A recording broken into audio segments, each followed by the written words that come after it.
Class, welcome back. As you saw with Karen's presentation, a lot of interaction in this one, and that's really great. I love seeing those discussions back in your small groups.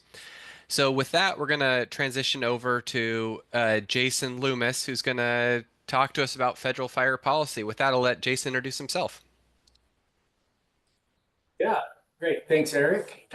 Good morning, everybody. I'm just doing one more sound check and video check. We good? Yes, we can see and hear you Okay. and your stuff. All right, my stuff. Excellent. All right, real good. So again, Jason Loomis. I work for the U.S. Forest Service Washington office in the NEMO program. I serve as one of the incident commanders and team leaders for one of the four NEMO teams.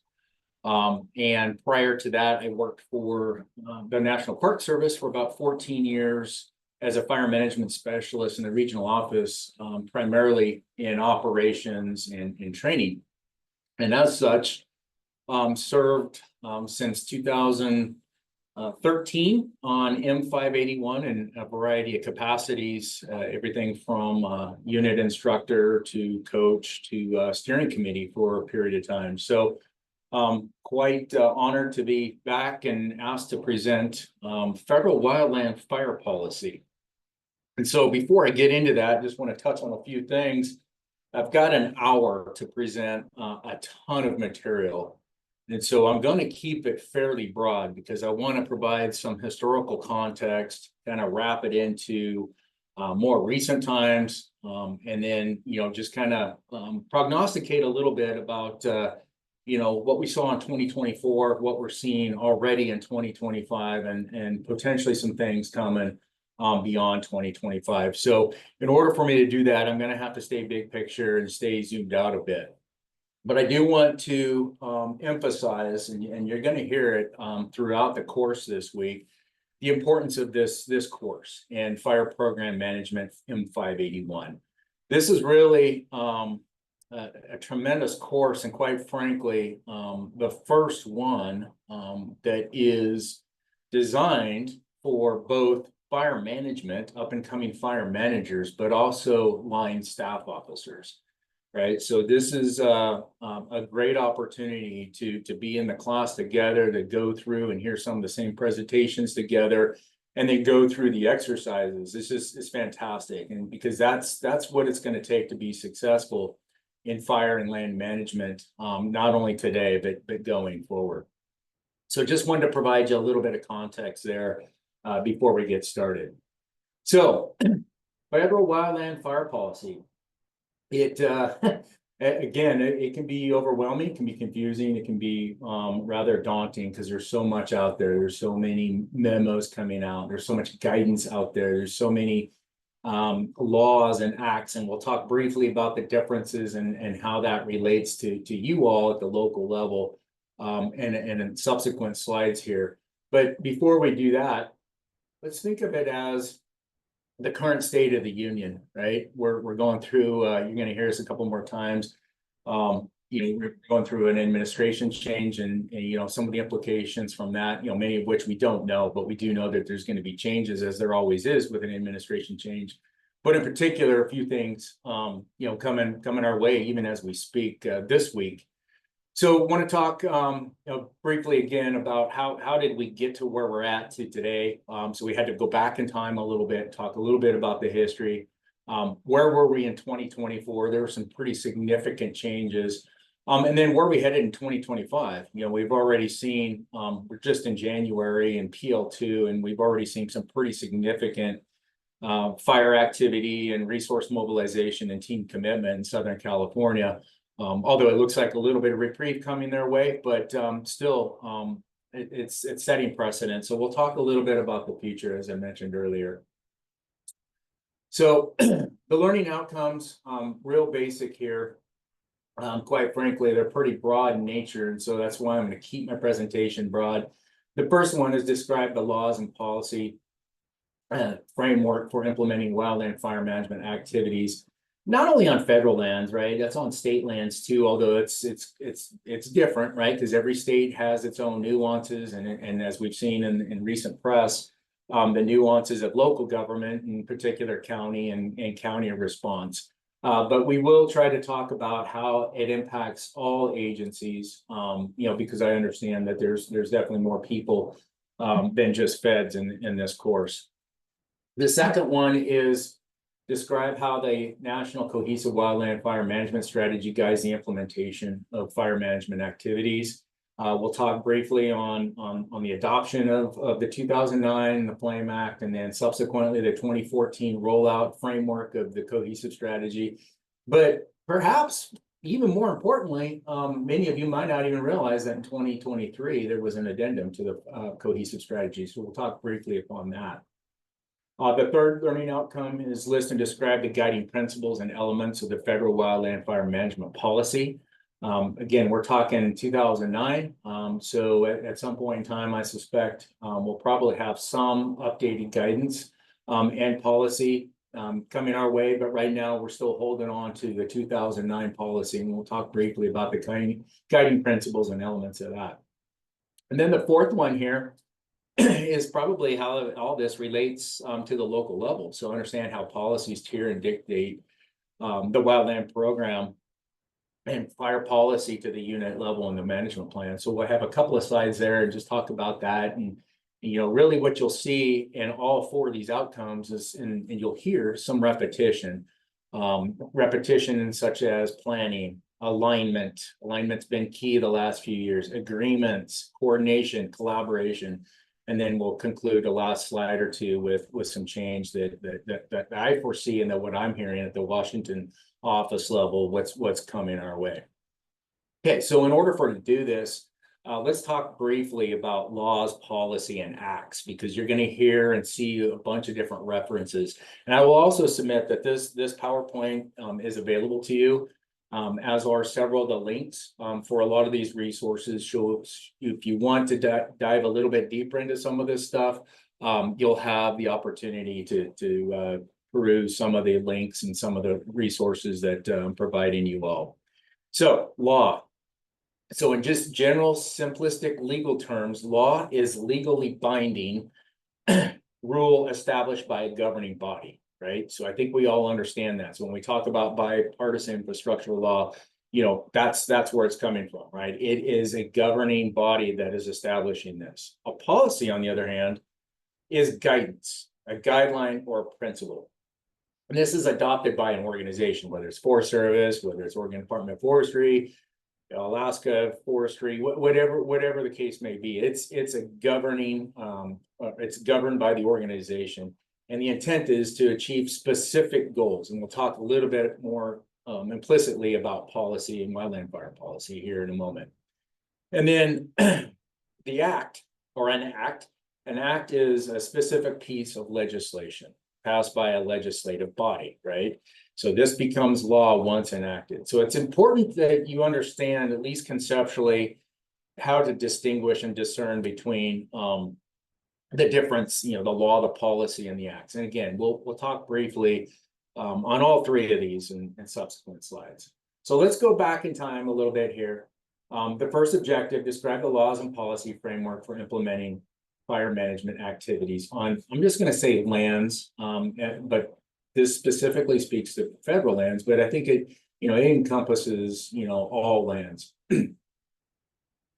But like I said, we have to talk about how we got here. So I'm going to go back in time. So there's basically three significant eras of transition. This not only shaped our landscape, but it shaped our society and how we view wildland fire. It shaped our political views of wildland fire and land management.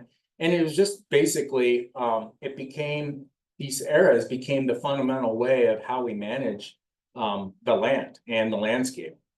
And subsequent adaptation of policy and subsequent adoption of policy came of this.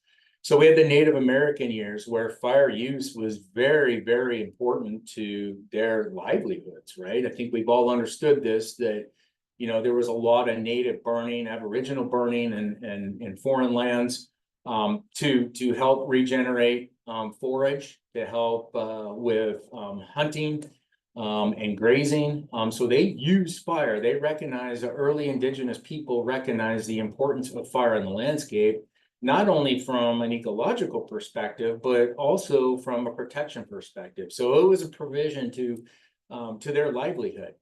And then as settlement increased and we had expansion of the European expansion, we saw a little bit different flavor, right? It became much more about expanding westward and building and using these commodities to help generate that expansion. And so as that picture indicated there in the middle, that's probably some giant redwood in California someplace. But you saw timber industry became a key component of land management. And fire at that time was still considered, or not still considered. They understand it was part of the ecological process, but it started to shift a little bit with European forest practices that, this was no longer a good thing, right? So fire was considered taboo or a bad thing because we needed to protect those commodities and we needed to protect that expansion westward. And then as things changed, and that third slide there, I believe that's Mr. Muir in the Yosemite or somewhere in the Sierras of California. We had years of awakening where we started to see the effects of fire exclusion. We started to see larger fires. We started to see detrimental effects of fire exclusion. And, really the early pioneers were shifting gears into, hey, we could use fire as a restorative tool. So it's kind of becoming a little bit more ecologically based, although not formally adopted, and formally considered fire use on the landscape is something that was desirable or favorable from all demographics. So really these three eras of transition really help shape a lot of our landscape, but also how we view things as we viewed wildfire, as a society. So bringing things up a little bit closer here, want to just there's a lot of information here again, but just tie in the laws and policy timeline and couple that with some of the significant changes that we've seen over the years in wildland fire. And so first off, if you were to get back over here in 1905, that was essentially what I would call as the first delegation of authority from President Roosevelt to Gifford Pinchot, to what subsequently led to the creation of the U.S. Forest Service. It's 1905, so a lot of those eras and transitions predated 1900 essentially. But in 1905, we start to see some pretty significant changes, and we're only talking 120 years ago. 1910, I think we've all heard, and it's been well documented and all over the place, the Big Burn, right? The country started to really realize 5 years after the adoption of the Forest Service formally, that the country was starting to see a fire problem, where we had millions of acres burned in the Northern Rockies and into Northern Washington. And several other places that weren't as well documented. But 1910 really became, very, very up in front as far as recognition of a fire problem. 1910 to 1935, there were several severe fire seasons recorded that many people don't even realize. And so at this point in time, context of ecological theory and fire exclusion was believed to be a driver of why we were seeing these large fires. It was as long before climatological changes and we had all the data to support, a warm transition in weather, but it was believed that fire exclusion in of itself was contributing to these large fires. Plus all of the logging and the timber industry and the subsequent slash that was left on the landscape was also a contributor to these large fires. So really things changed up past 1935. I said 1910 to 1935, several severe fire seasons. Well, then World War II came about, And that took a lot of attention away from, the home front other than production, and it moved it overseas to the European campaign as well as into the Southeast Asia campaign. But when all of those resources, including manpower, returned from overseas and in World War II, we started to see another shift in fire, and we started to see larger fires in the late 40s and 50s. But at this point in time, we used the experience and the resources we had from the military to really start helping combat these wildfires. This included bringing on the smoke jumpers. This included bringing on heavy equipment. This included using the CCC program and the facilities to put up a lot of our horsepower and a lot of our workforce. This included bringing in more soldiers and really becoming the first true organized firefighting contingent across the country. So significant changes in the late 40s into 50s and 60s. And then as we moved into the decade of the 70s, district rangers were starting to be less and less of an impact in terms of their participation in fire management and fire response. And they were starting to focus more on ecological as well as the timber industry. But up until that point, district rangers were very much part of the firefighting response and firefighting effort. And we'll talk briefly here shortly on how things have kind of, come back to a little bit more of an alignment with fire management and line staff now. So then the 70s and 80s, again, not only the shift in management philosophy, but we were also starting to see additional aircraft, notably rotor wing, coming in to, kind of post-Vietnam War. So we were really starting to ramp up our aviation assets and fleet to match our ground troops. And, quite frankly, we had quite a few resources in all 5 federal response agencies. State agencies were really starting to build up their firefighting resources. We had pretty adequate staffing, which again still continued to lead to successful initial attack, but we still started to see these larger fires. And it really came to fruition in 1988, which again, I think everybody is well aware and know, the Yellowstone fires. And this really changed things greatly.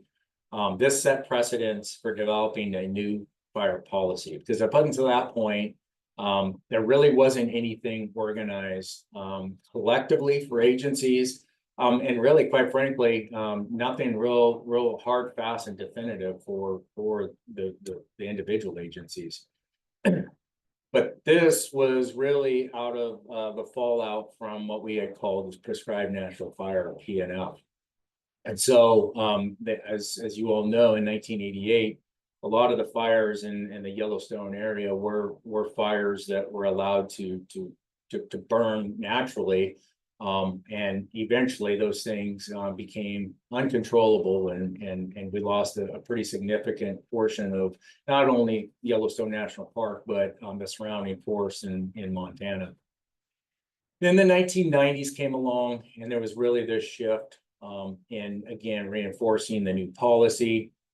But there's also an organizational structure and cultural shift that became the focus, that we just can't allow fires to burn freely in the landscape. So you're kind of seeing this perpetual cycle of fire's good, fire's not so good, fire's good, fire's not so good. So you can see why a lot of our public has the societal views that they currently have of a lot of our wildland fires. And even internally within organizations, there's different philosophical theories on fire policy and where and when to allow fire and when to suppress it. And we'll talk a little bit more about that in the cohesive strategy portion of the lesson. So 1998 through 2008, we still had 3 identified types of fire. We had prescribed fire, and then we had what was once known as prescribed natural fire, now fire use, and fire suppression. And we'll talk a little bit about that and how those were dropped and how things have changed now here in a couple of slides. So then 2007 came along, and this was really, this was the first real big year of an extended period of PL5. And this was the first year that it was identified that, we don't have enough resources just to order what you want, right? So, yeah, we had big fire seasons prior to that, but 2007 was really the first year that changed this whole notion of, we don't have enough incident management teams or enough resources. 2008, this was the last year of the 3 types of fire. We got rid of fire use and we converted it to 2 types, planned and unplanned, which we'll go through a little scenario here in a minute. And then 2009 was another big year. That's when Congress mandated the development of the National Wildland Fire Management Cohesive Strategy as part of the Flame Act, which we'll talk about here shortly as well.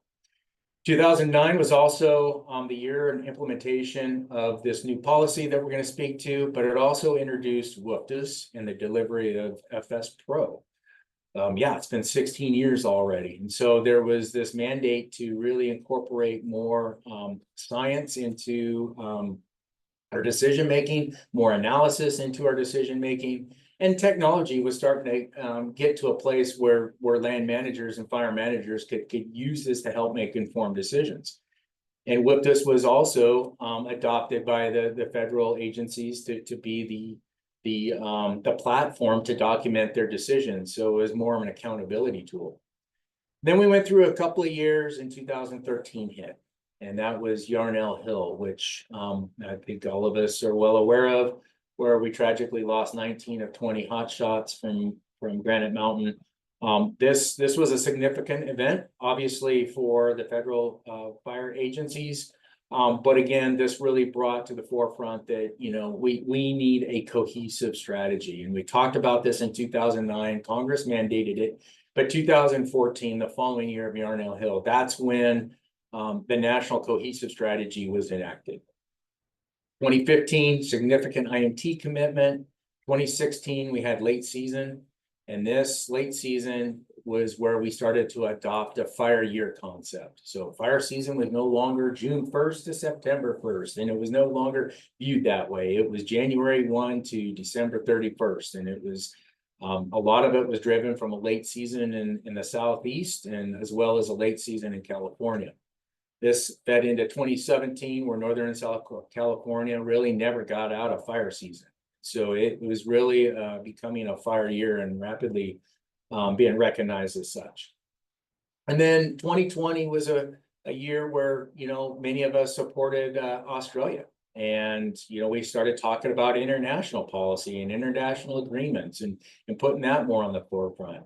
But also 2020, 5 years ago already, yes, COVID, the pandemic hit, and this kind of reshaped and changed the way we viewed incident management, the way we handled the current workforce, where more remote work and telework was promoted, and where we really had to reshape and think about how many resources we were committing to an incident. And then in 2021, we had record days in National PL 4 and 5. Over 3 months committed to that, where we had the Dixie Fire that was 7.1 million acres in of itself. Across the country, we spent several $1 billion. And so we started to see a little bit of momentum on both sides of the aisle politically. And we started to gain a little bit of traction, at least for the federal agencies and some state agencies where it was starting to recognize that, hey, we needed to put more money into preparedness and we needed to put more money into fuels management. And so the rollout of the bipartisan infrastructure law and the Investment Jobs Act were rolled out.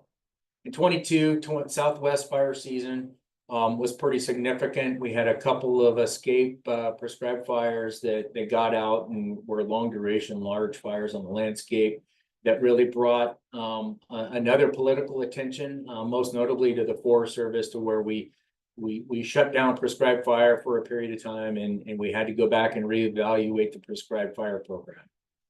And then in 2023, relatively quiet across the country, but we did see a pretty large contingent of resources and support to Canada. So again, brought up this whole notion of having more international policy and coordination and collaboration between the various countries. And then 2024, we'll talk about some of the implications from that on the subsequent slides here.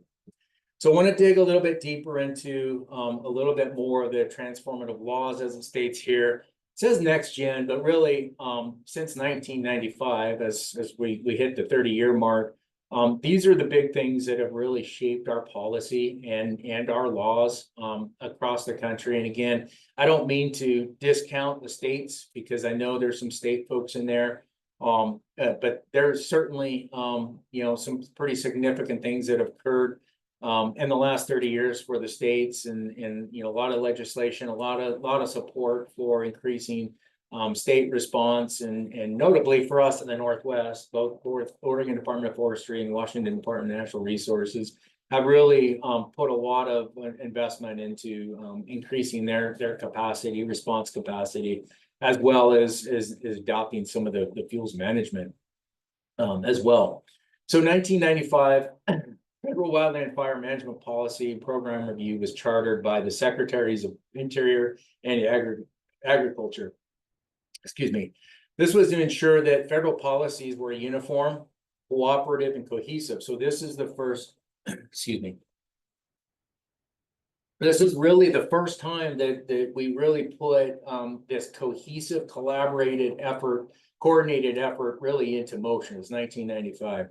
And a lot of this was fallout from 94, where, you know, where we had a pretty tragic fire season, several fatalities. So this really, it seems like we have all of these tragic events that put wildland fire back on the forefront. And, you know, again, I think we'll talk about this here briefly at the end of the presentation where we're going in 2025. But really in 1995, this was the real definitive discussion of having a coordinated and cohesive fire policy for the nation.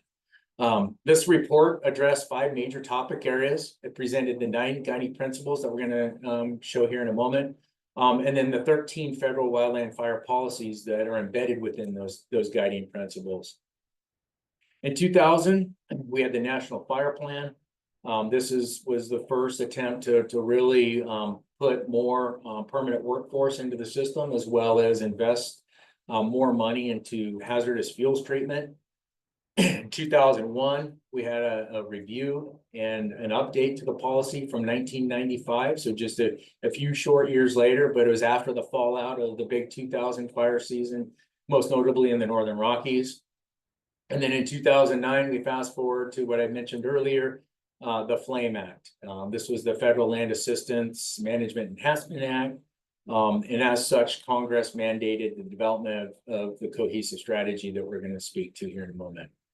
2009, this was the implementation of the new policy. Again, as mentioned, this was the introduction to bringing out WIFDS, the decision support tool and the documentation platform for the federal agencies.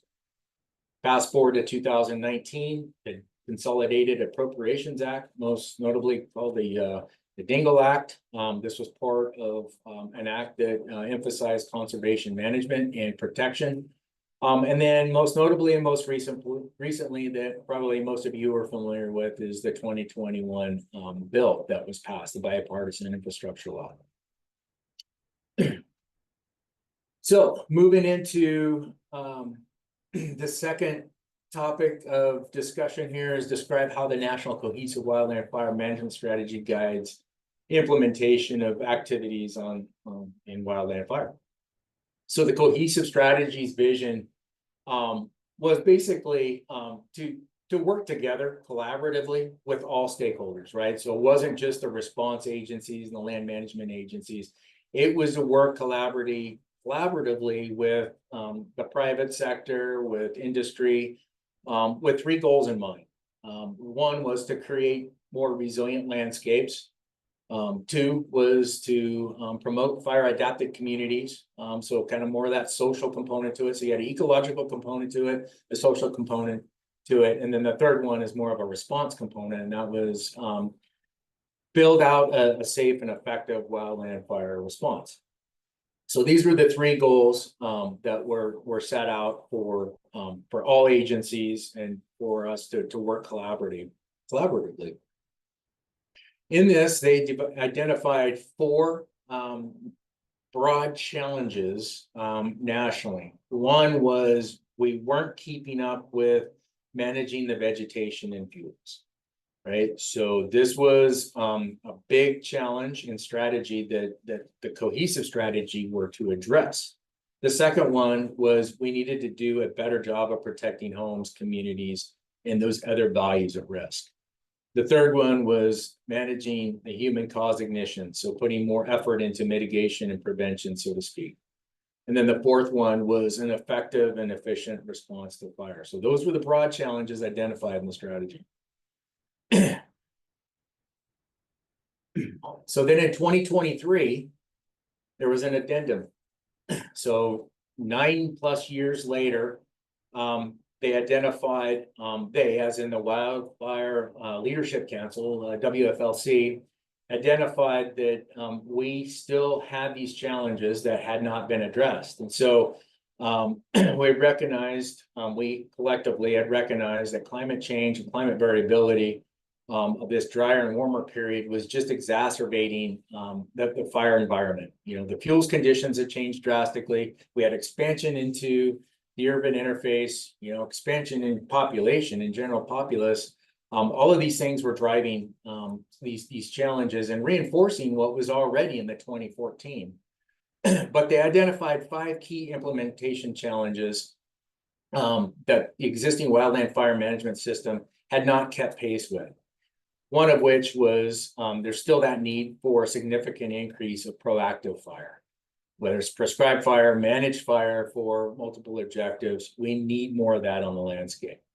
We also recognize, and when I say we, it's WFLC, I'm not part of that, but we collaboratively and collectively, I think all agencies across the board, regardless of whether it's federal or state, agreed to these 5 implementation challenges. The second one is there's still the need for this increase in proactive fire management, but also an increase in science, use of science, data, and technology to fully integrate into the decision-making of fire, land management, and community planning efforts. Another challenge was the markets and infrastructure and the skilled human resource capacity was inadequate to take on the biomass that is needed to be extracted to meet the demands of reducing the fuel hazard. And then the other one was the education and communications and marketing is insufficient to not only inform our stakeholders and our public that we're all serving, but our decision makers. And so a lot of people aren't even aware about this national cohesive wildland fire management strategy. And so in 2023, that WFLC, Wildfire Leadership Council, really wanted to put more emphasis and effort into socializing some more of a social science component into communicating the strategy. So there's a link here. It's available to you here in your PowerPoint if you want to dig a little bit deeper into to that as you so desire. So the next the topic that I want to touch upon is the guiding principles and elements of the federal wildland fire policy. Again, initially adopted in 95, 2001 it was revisited, in 2009 update to implementation of the fire policy was pushed. And again, this is the latest guidance that we have. Again, I suspect that within the next few years, we'll probably have an update to this, just with all the changes. But certainly something that I want to bring to the forefront here. And again, in 95, there were 5 major topic areas that the secretaries of Agriculture and Interior wanted us to focus on. That was ecosystem sustainability, fire management planning, fire operations, interagency coordination and cooperation was huge. Again, 95 is where we really started to first talk about this. And then also program management and oversight. And out of that was the initial adoption of what formerly was known as LFML, but M58. Within these topic areas, there were the 9 guiding principles that we'll touch upon here in the next slide, and 13 federal policies that are embedded within those. But 2001, again, some revision was needed, but the most significant emphasis at that time was in planning and once again, the quality of collaboration between the agencies.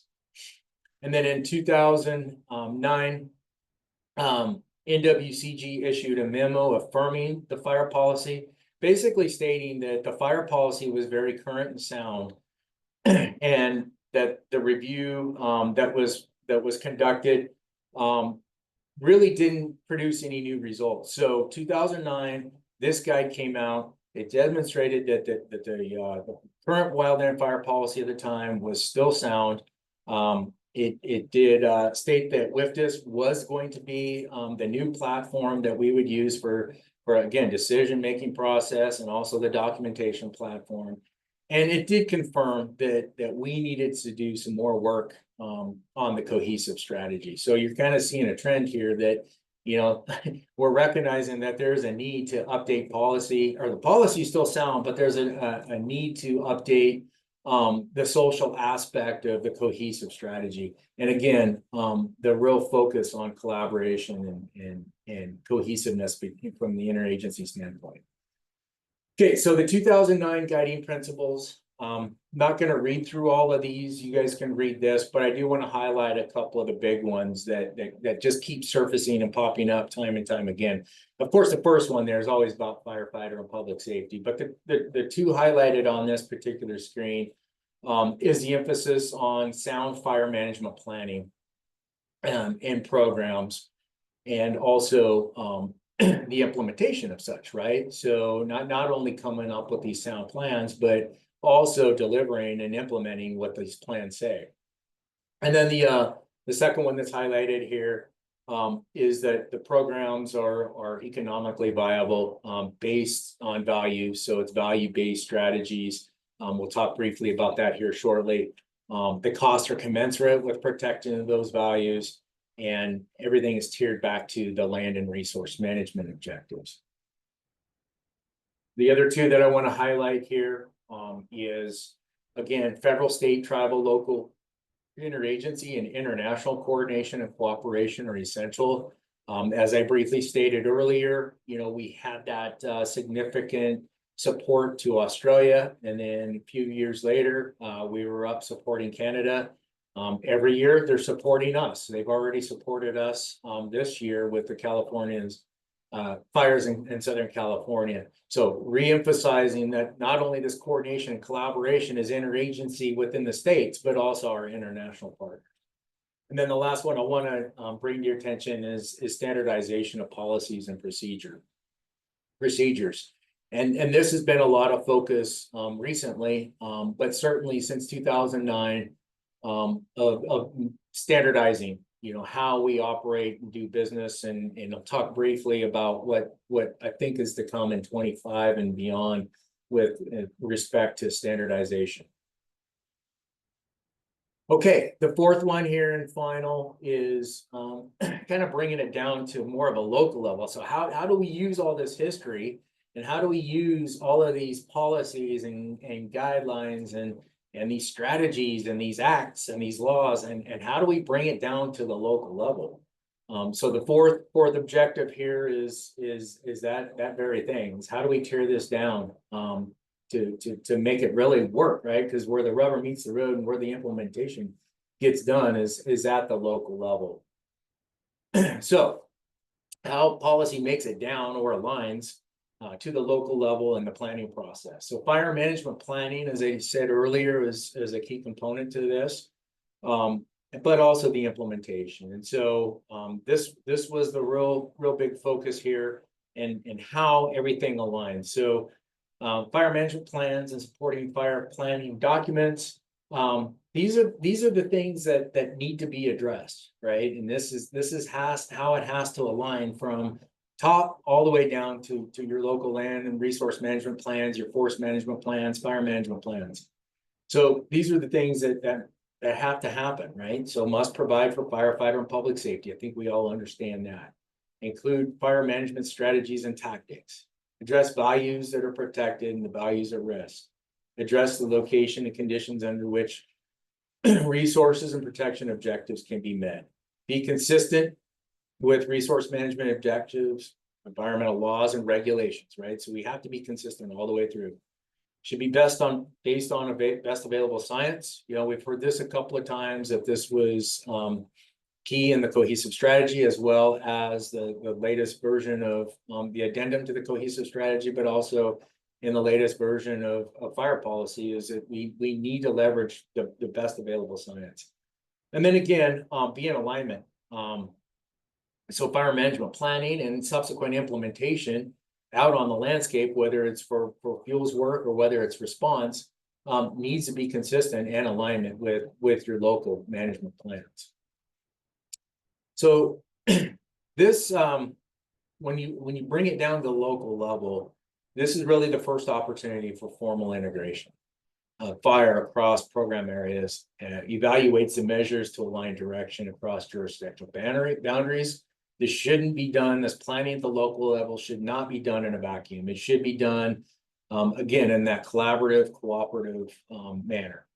And then you also need to ensure that the clear program direction is provided and is consistent through all disciplines, right? So it's not just fire management, it's everybody at the table that is contributing to the fire management process. Okay, so just going to use a quick example here of how this works, and then I'm going to put a plug in for ISAP, which many of you are probably familiar with. But basically, this is just a quick example. You know, again, we went away from the 3 fire, you know, the planned, unplanned, and fire use. It's just now planned and unplanned. So simply put, planned ignition is your prescribed fire, and unplanned ignition is wildfire. And so this is just kind of a matrix, pretty simple. If you break it down, you know, basically it's a somewhat of a go, no go. It's really about taking plan, whether it's a planned ignition or unplanned ignition, and tying it back to your land resource management plan, or your forest management plan, or your general management plan, and really, you know, whether and how to implement. And so pretty straightforward. But I do want to put in a plug from a response standpoint of ISAP, Incident Strategic Alignment Process. And it's something obviously NEMO has been pushing the last few years, and we're starting to incorporate it into more and more of our training. And it's those that are part of incident management response, whether you're on a team or whether you're at a local unit that is hosting a team, it's really key. And this group being both line staff and fire staff, it's important that, you know, we emphasize the importance of being in alignment right out of the gate. Not only for your own agency, but for also your interagency partners. But equally important is for that incident management team that's coming in to manage, whether it's a prescribed fire or whether it's a wildfire. It's really ensuring that alignment right out of the gate, and we're understanding that those values that are critical or important to you are being protected to the best ability with the highest probability of success. So just a little shameless plug for ISAP. Hopefully you get to hear about it a little bit more in this course. If not, hopefully you've already heard about it. But there's certainly some resources out there if you want to, again, dig a little bit deeper into the ISAP process. But this is basically a simple way is, as the slide says here, using policy and plan to inform a decision, whether it's for, again, a planned event or an unplanned event. Okay, we're going to shift gears here. Again, this is a lot of information. I get it. It is very, it's a lot of information, and it's very broad. But again, I encourage you to dig a little bit deeper and become familiar with some of these things that I'm just glazing over. So I'm going to skip this slide and go to 2024 and just talk a little bit about 2024, because I believe it's going to shape 25 and beyond.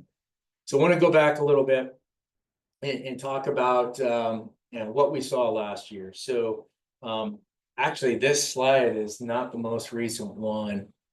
There was not a big season in the Southwest or in Alaska. But what we did see was a pretty, it's interesting. Apologies for that, that slide. But what we did see in 2024 was a pretty rapid start to the season in the Pacific Northwest. It was delayed a little bit, but once it got going, it never let up. And so in a 72-hour period in the Northwest, the Northwest ordered 12 incident management teams. And this was complex incident management. So previously known as type 1 and type 2. This didn't include the type 3s that were ordered. But I think one thing that's worth noting is this really tested the system for the rest of the fire season, because there was so much resource and team mobilization. It really set things off in the national rotation. The Northwest at its peak had 19 teams committed. And again, this does not include the 8 or 10 type 3 teams that were scattered across the landscape. Then Great Basin became very active. So then we had 2 competing geographic areas for a very finite number of resources and teams. Most of that activity was in Idaho, but it really stretched the system because many of those fires were long duration, large incidents. Alaska, California during the summer, Northern Rockies, Rocky Mountain, Southwest, all relatively were pretty quiet last year. So despite the system being challenged, the system as in the mobilization system, being challenged last year, only 2 geographic areas were really in competition. I don't know what it'd been like if Alaska or California or Southwest had been huge players. It could have really it broke the system, and I think we, despite it being a pretty long and rough year for many folks, I think it could have been worse. But we might have dodged one there. So with respect to acreage and fires, 61,685 fires. That is the 7th lowest number in the last 25 years of data reported. So we didn't have as many fires, but we had the 7th most acreage burned. And this is again at 25 years now. We spent 96 days in national PL4 and 5. Despite it being a very active season last year, it was not record breaking. Not like we saw in the previous 6-7 years, primarily the activity in California and the Northwest and Alaska.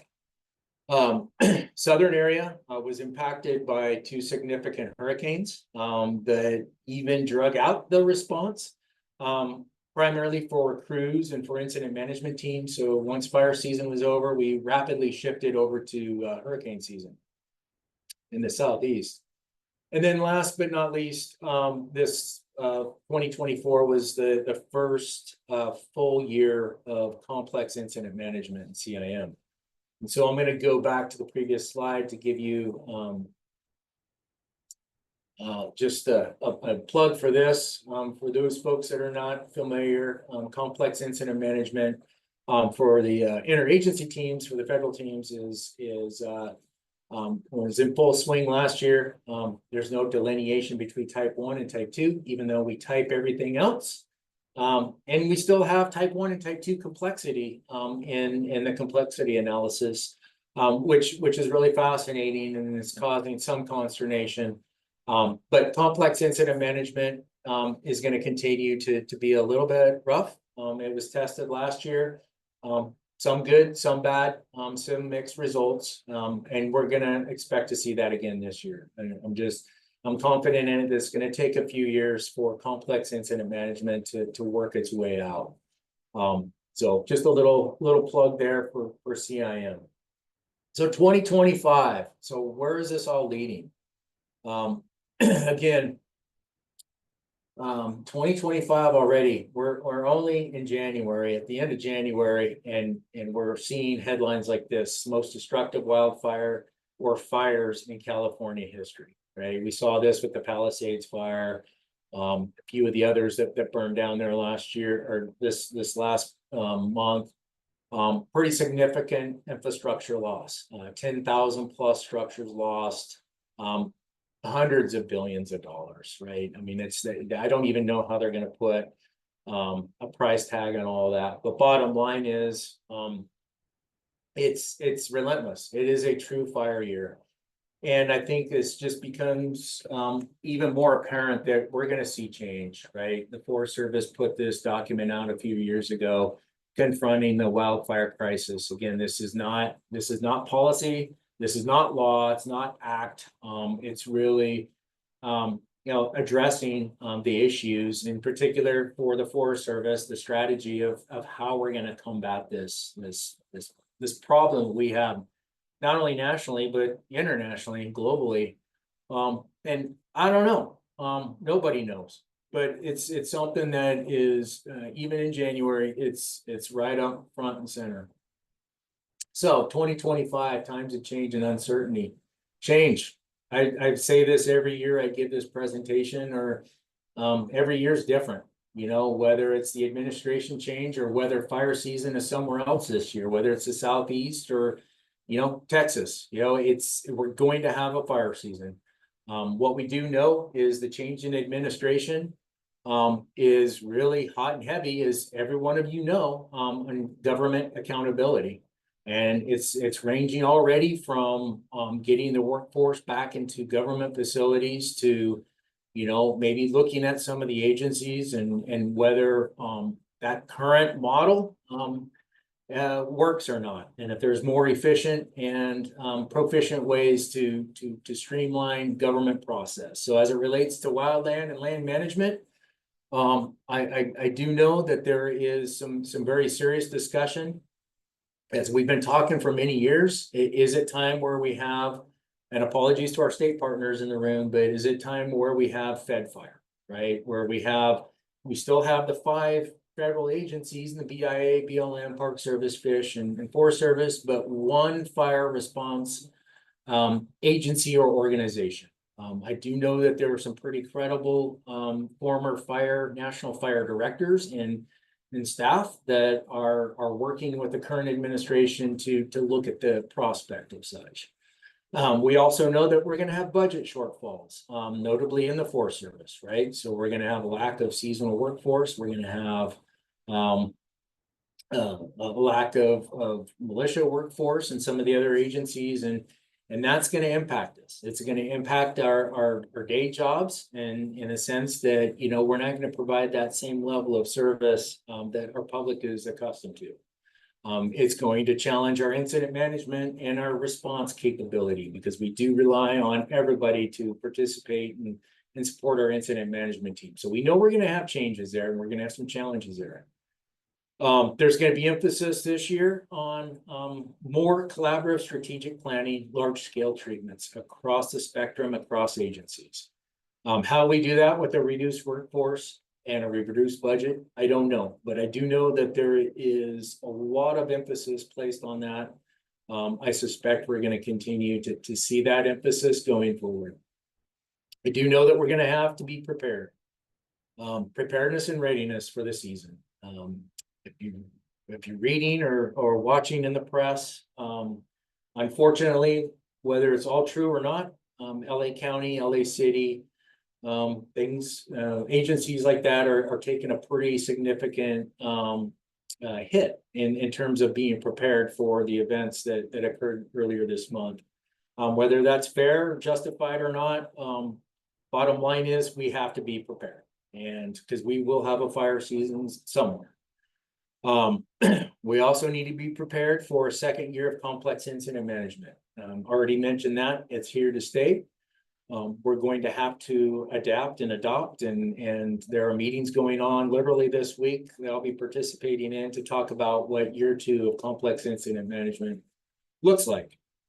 And again, with a reduced workforce, we're going to be down teams this year. We were at 44 last year. We're going to be somewhere in the neighborhood of 38 to 40 this year, and maybe less once we realize that the rosters are not as robust as they once were.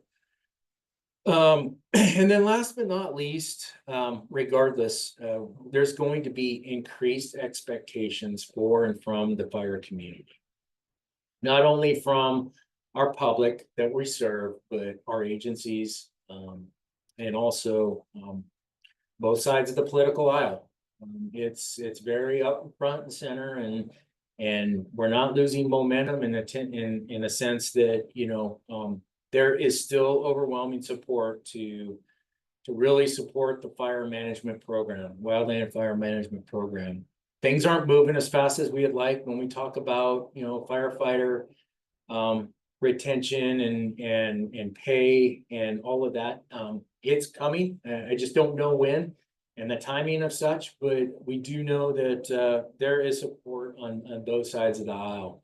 And as I stated earlier, sometimes it takes some pretty significant or tragic events to expedite change. And I do think that we're going to see that this year. We're going to see it real soon, and I suspect we're going to see it during the course of this administration. Whether it's good, bad, or indifferent, it's just going to be different. So again, I know that's a lot. It's a lot to cover, and it's pretty broad. That's the way the objectives are set up, but I do hope that I did provide some historical context. I did provide, you know, kind of a timeline of how and where and why we got to where we're at. And then also kind of the latest and greatest on what's out there with respect to the cohesive strategy, what we might suspect or expect with subsequent iterations and new adoption of fire policy. That could be largely driven from change that we're going to see from this year and beyond. So don't like to operate in the world of speculation. So I want to refrain from that, but I am pretty confident that we are going to see some pretty significant change in how we respond to fires and maybe even as an agency or agencies. So with that, I got a few minutes for questions. I thank you all for your time. Thank you all for committing to M58 Fire Program Management. It's such a great course, and I know Eric and company do a great job of delivering this with tremendous speakers. I hope that I provided added value, and hopefully you enjoy your week here and work collaboratively, because that's how we're going to have to do it. Not one agency or one entity can do it alone. So it's going to take all of you. And it's not just fire management, it's land management. And it takes all of us to be part of that. So I'll leave it at that, Eric, and I'll turn it over to you. Barring any questions, I'll reserve the time. Okay, thank you for that, Jason. Any questions, comments for Jason before he departs?